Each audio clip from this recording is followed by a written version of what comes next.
So, this happened a few years ago, and I still think about it every now and then because I have absolutely no explanation for what went down. It's one of those stories where, when I tell it to friends, they either get chills or try to come up with some kind of rational explanation, but nothing ever really fits. I was driving home late one night after visiting my parents. They live about 3 hours away, and I had stayed later than planned, which meant I was driving through some pretty isolated stretches of road well past midnight. There was barely any traffic, and I had my music turned down low because I like to hear the sound of the tires on the pavement. It was peaceful at first, but after a while, I started getting that weird feeling, the kind where it feels like something is just slightly off, but you can't quite put your finger on it.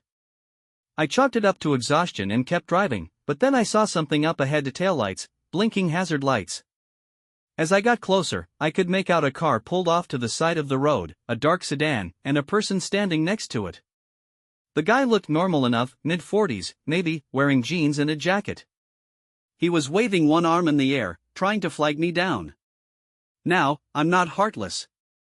If I see someone in trouble, I want to help. But something about this situation felt wrong. My gut told me not to stop. So instead of pulling over, I slowed down just a bit, kept my doors locked, and gave him a little wave as if to say, "Sorry, can't help." The guy's face changed instantly.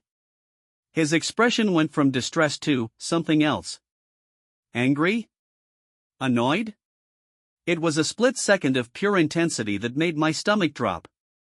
And then, this is where things get really weird. I watched in my rearview mirror as I passed him, and the second I drove by, he turned and started walking back toward his car. But not just walking, marching, like he had just given up the act.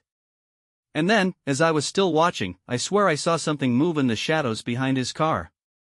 A shape. Another person. I don't know how to explain it, but I had this overwhelming certainty that if I had stopped, I wouldn't have been dealing with just one stranded driver.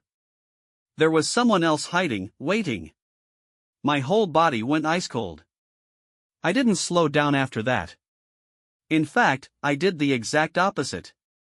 I put my foot on the gas and didn't let up until I saw the lights of a gas station about 15 miles down the road. I pulled in, parked under the brightest lights I could find, and just sat there for a minute, trying to catch my breath. A part of me still wonders what would have happened if I had stopped. Maybe I was being paranoid, but my instincts have never screamed at me like that before. I always listen to them now. Moral of the story? If something feels wrong, trust your gut. You never know what or who might be lurking in the dark. I sat in that gas station parking lot for what felt like forever, my fingers gripping the steering wheel so hard that my knuckles ached. The fluorescent lights buzzed overhead, casting a sickly glow over the near-empty lot. I told myself to calm down, to breathe, but my heart was still hammering in my chest. I couldn't shake the feeling that I had just dodged something bad. After a while, I convinced myself to get back on the road. The sooner I got home, the better. The night felt heavier than before, the kind of heavy that makes you feel like you're being watched. I pulled out of the gas station, back onto the highway, and tried to push the whole thing out of my mind. Maybe it was just some guy with bad luck and a worse attitude. Maybe the shadow I saw was just my imagination playing tricks on me. But then, about 10 minutes later, I saw headlights in my rearview mirror. A pair of them. At first, I thought nothing of it, it was a highway, after all. But as the minutes ticked by, something felt off. The car wasn't just following me. It was matching my speed, hanging back just far enough that I couldn't make out the driver, but close enough that I could feel its presence like a weight on my back. I tested it. I sped up. So did they. I slowed down. So did they. My pulse spiked. I tried to rationalize it, maybe it was just another late-night driver headed the same way. But I didn't believe that. Not after what had just happened. I spotted an exit sign up ahead and made a split-second decision. I took the off-ramp without signaling, hoping to throw them off. The road curved sharply, leading into a stretch of wooded area with barely any streetlights. For a few seconds, I held my breath, waiting, hoping. Then the headlights followed. My hands tightened on the wheel. This was real. This was happening.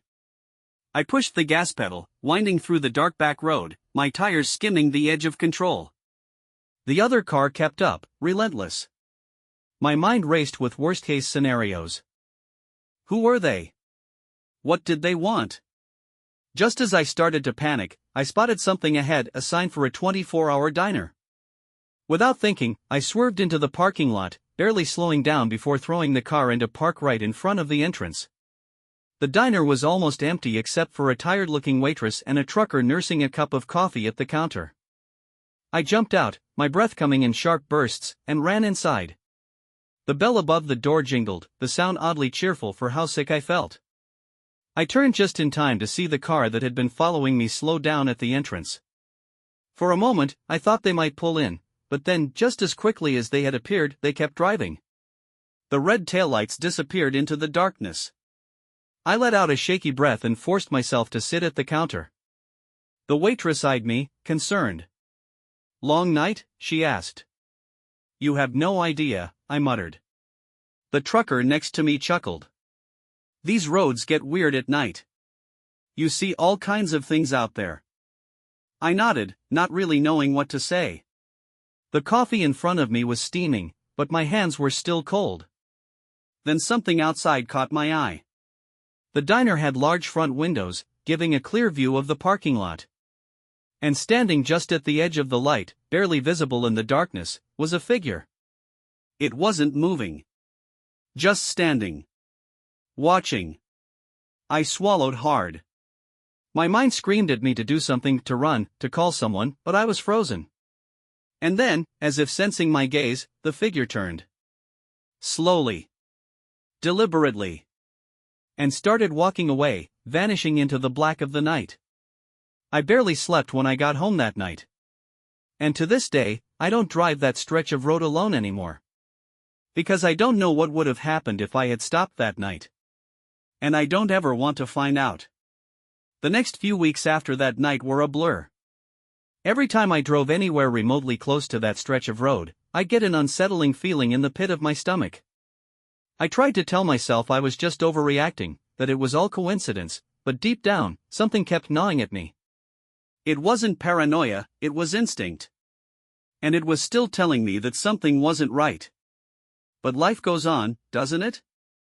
So eventually, I found myself back on that same road, heading to a friend's wedding in the same direction I had been before.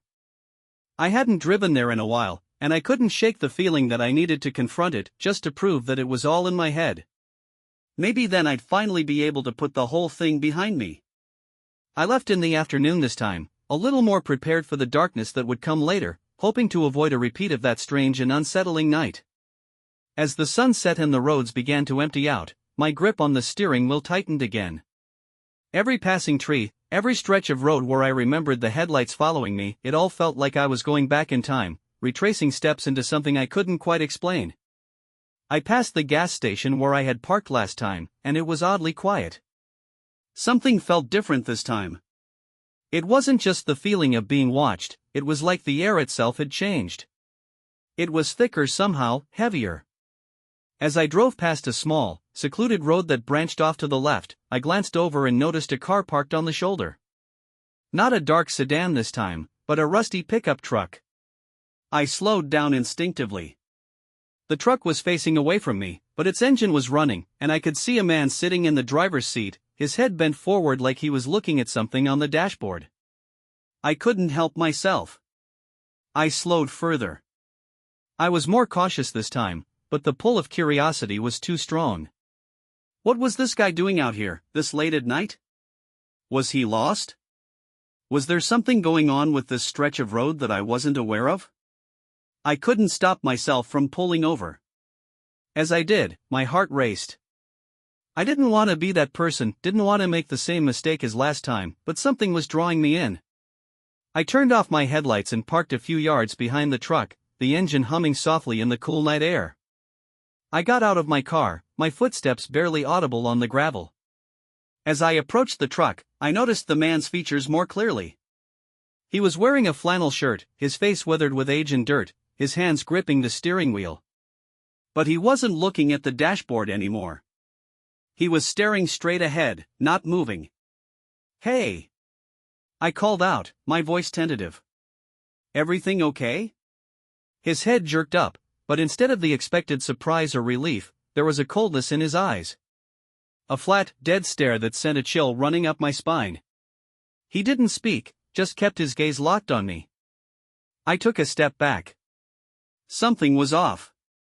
This wasn't like the usual roadside help requests I'd seen before. This man wasn't trying to get my attention. He didn't need help. In fact, it almost seemed like he was waiting for something. Then, just as I was about to turn around and leave, I heard a noise, a rustling from the trees behind the truck. The hairs on the back of my neck stood up, and I turned to look. A figure stepped out of the shadows, a tall, lanky person wearing a dark hood. I couldn't see their face, but I could feel their presence, like something out of a nightmare.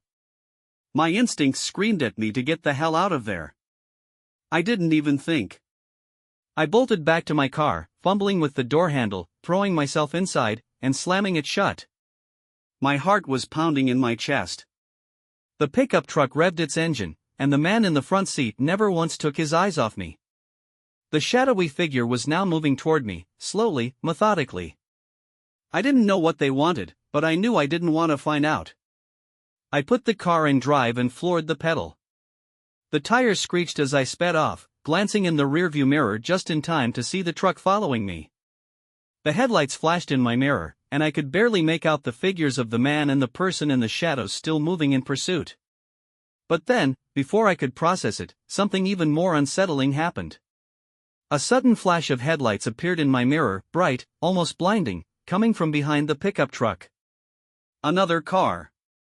The car sped past me faster than I could keep up and cut in front of the truck, forcing it to slam on its brakes. I had no idea what was going on, but I didn't have time to question it. I just had to get out of there. I veered off the road again, this time into a dirt path that led into the woods.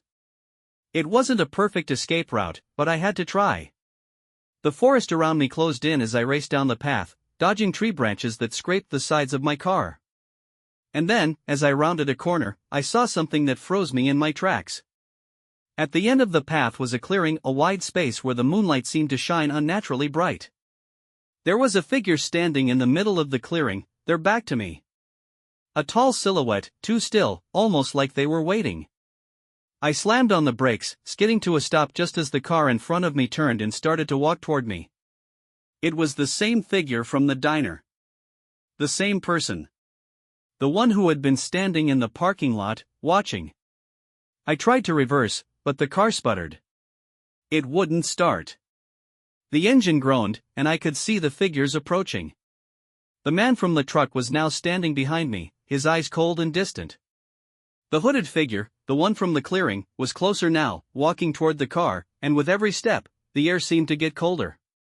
I could almost hear the buzzing in my ears, the steady pulse of dread that seemed to vibrate through the car's frame. Then, the lights from the other car, the one that had intervened earlier, appeared once again. The figures froze, the eerie silence filling the night air. Out of nowhere, another car pulled into the clearing, a sleek black sedan. This time, it wasn't just a random passerby. The doors opened, and 3 men in dark suits stepped out, moving with a synchronized, unnerving precision. They didn't speak, just stood there, watching the figures in the clearing with an unreadable intensity. The man in the pickup truck took a step back. The hooded figure shifted. And then, without warning, the figures turned and walked back into the trees, disappearing as if they had never been there. The sedan's headlights flickered once before it drove off, disappearing down the same dirt path that had led me here. The other car, the one I thought had been chasing me, pulled back and turned around, slowly fading into the night as well. The silence that followed was suffocating. I sat there in the middle of the clearing, frozen, too shaken to move, trying to process everything that had just happened. The shadows. The figures. The men in suits. And then, from the corner of my eye, I saw something shift, one final shadow moving toward the edge of the trees. And that's when I realized, I had just gotten caught in something far bigger than I could ever understand. What was I part of now? Why were they watching? I wasn't sure if I would ever get the answers. But I knew one thing for certain, I was no longer alone on those roads. and I didn't know who or what was out there waiting for me next.